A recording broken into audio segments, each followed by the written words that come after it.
Welcome to another TOEFL listening practice video.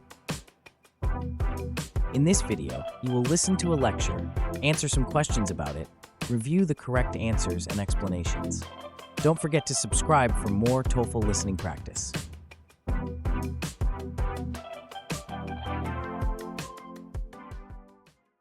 This evening, our topic is hunter-gatherer societies, a crucial subject because all humans once lived this way. So, what defines a hunter-gatherer society? These are communities that rely on hunting animals and foraging for plants to sustain themselves. Typically, men are responsible for hunting large game, while women gather plants and hunt smaller animals. Until around 12,000 years ago, all human beings were hunter-gatherers.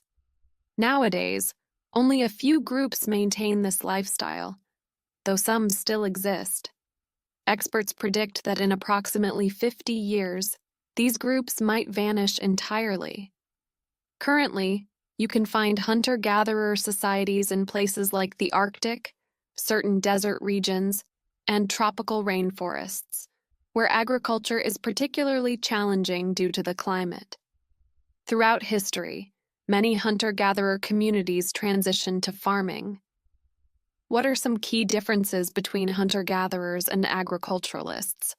First, hunter-gatherers are usually nomadic, moving from place to place once they exhaust the food resources in one area.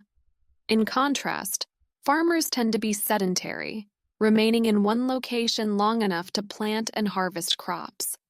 Another distinction is in population density.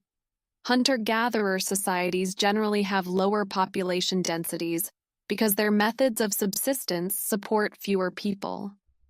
Farming, on the other hand, can sustain much higher population densities due to a larger, more reliable food supply.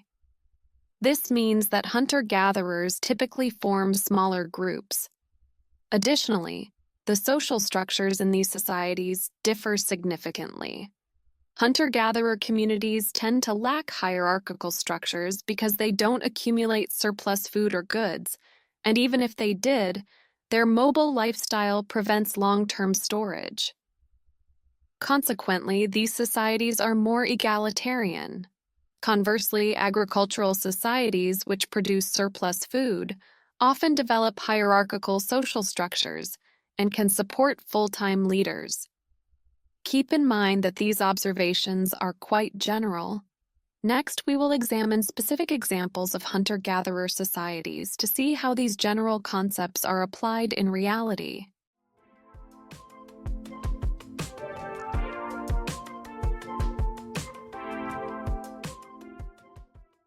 One. What is the primary focus of the lecture?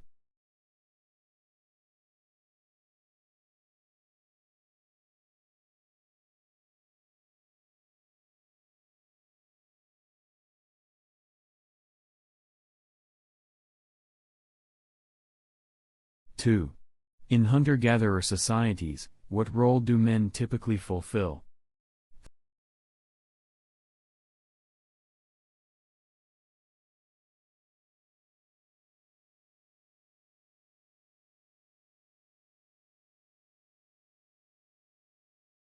Three. Why do experts believe hunter-gatherer societies might disappear within 50 years?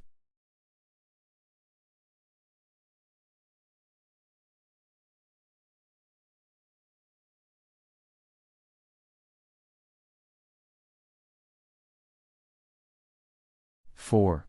According to the lecture, why are hunter-gatherer societies generally more egalitarian?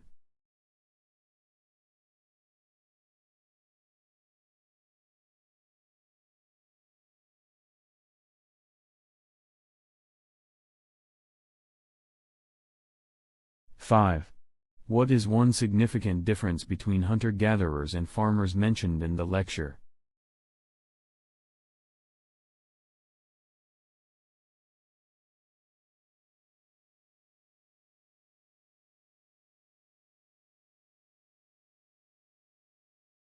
Six. Why are hunter-gatherer societies mainly found in the Arctic, deserts, and tropical rainforests today?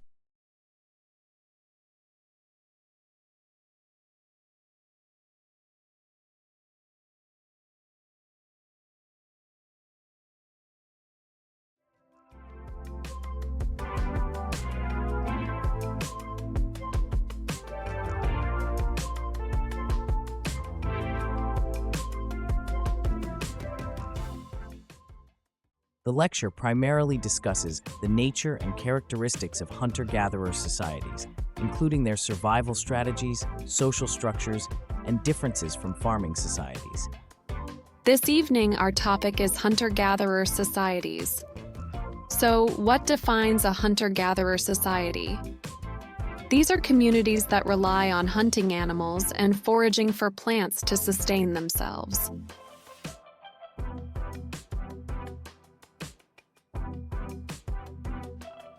In hunter-gatherer societies, men are usually responsible for hunting large animals, while women gather plants and hunt smaller animals. Typically, men are responsible for hunting large game, while women gather plants and hunt smaller animals.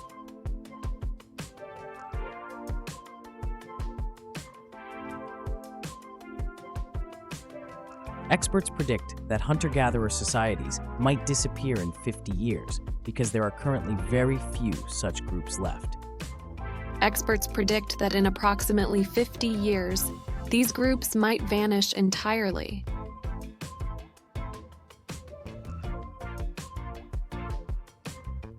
Hunter-gatherer societies are more egalitarian because their nomadic lifestyle prevents them from accumulating and storing surplus food or goods. Hunter-gatherer communities tend to lack hierarchical structures because they don't accumulate surplus food or goods, and even if they did, their mobile lifestyle prevents long-term storage. Consequently, these societies are more egalitarian.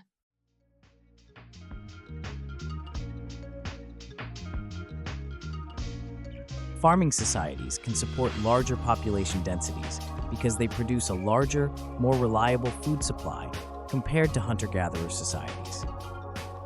Farming, on the other hand, can sustain much higher population densities due to a larger, more reliable food supply.